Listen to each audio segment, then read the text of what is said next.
আপনার বডি যেমন অঙ্গ প্রত্যঙ্গ যেমন এক, যেমন নাক একটা, চোখ দুইটা, হাত দুইটা, আমার মতো সেম এক। তার মানে বোঝা গেল আমার আপনার সবার কিন্তু একজন আল্লাহ বা আপনার এবং ঈশ্বর বা ভগবান।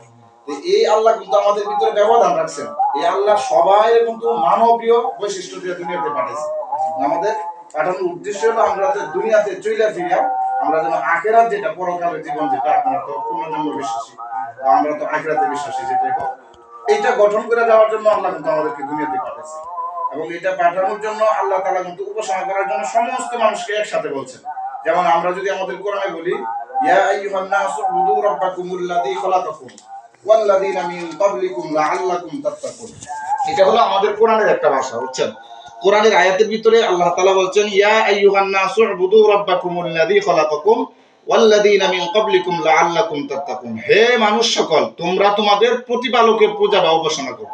এখানে কিন্তু ভগবান বা সৃষ্টিকর্তা হে মানুষ সকল বলছেন। হে মানুষ বলতে সমস্ত মানুষ উদ্দেশ্য, কিন্তু এখানে হিন্দু, বৌদ্ধ, খ্রিস্টান, মুসলমান সবাই উদ্দেশ্য, আল্লাহ ব্যবধান সৃষ্টি করছেন না।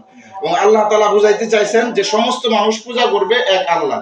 এই কথাগুলো বোঝানোর জন্য কিন্তু সৃষ্টিকর্তা বা আল্লাহ নিজে আসবেন না, একজন অবতার পাঠাবেন। আপনাদের ভাষায় কিন্তু অবতার বলে।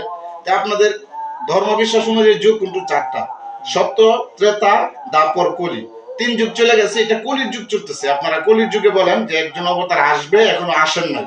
আমরা বলি যে আয়েশা চলে গেছে 1500 বছর আগে। কারণ আমরা যদি এটা দেখি যে কলির যুগের অবতার আসছেন না আসে নাই, তো ওনার নামের ব্যাপারে যদি আমরা আপনাদের কল্কি পুরাণ ধর্মীয় গ্রন্থ থেকে আমি পড়ছি, অধ্যয়ন করছি, দেখছি, তো এখানে নামের ব্যাপারে বলা হয়েছে যে নামটা হবে নরাশংস। নরাশংস অর্থ হলো প্রশংসিত, এটা আরবিতে হলো মুহাম্মদ। আর আপনার তার মার নাম হবে, তার বাবার নামের ব্যাপারে হয়েছে বিষ্ণু যশা। বিষ্ণু যশা মানে মালিকের দাস, এটা আরবি হলো আব্দুল্লাহ। এইভাবে যদি আমরা দেখি তাহলে মুহাম্মদ সাল্লাল্লাহু আলাইহি ওয়াসাল্লাম এই জিনিসটা বোঝা যায়। তাহলে আপনি যে বললেন ভগবান বা আল্লাহ একজন, সৃষ্টিকর্তা একজন, এটা আপনিও মানেন আমিও মানি। এটাকে আরবিতে বলা হয় লা ইলাহা ইল্লাল্লাহ। আর অবতার যে মানলেন আসবে একজন নরাশংস, এটাকে আমরা বলি মুহাম্মাদুর রাসূলুল্লাহ। এই মিলে হলো লা ইলাহা ইল্লাল্লাহ মুহাম্মাদুর রাসূলুল্লাহ। তাপস ভাই, দাদা, আমি এই কালেমার দাওয়াতটা আপনাকে দিয়ে গেলাম, ঠিক আছে? বিশেষ করে মাহফিলে যাইবেন, দাওয়াত হলো ইনশাআল্লাহ। খুশি হয়েছেন না ইনশাআল্লাহ? দাওয়াত হলো ইনশাআল্লাহ, দাওয়াত।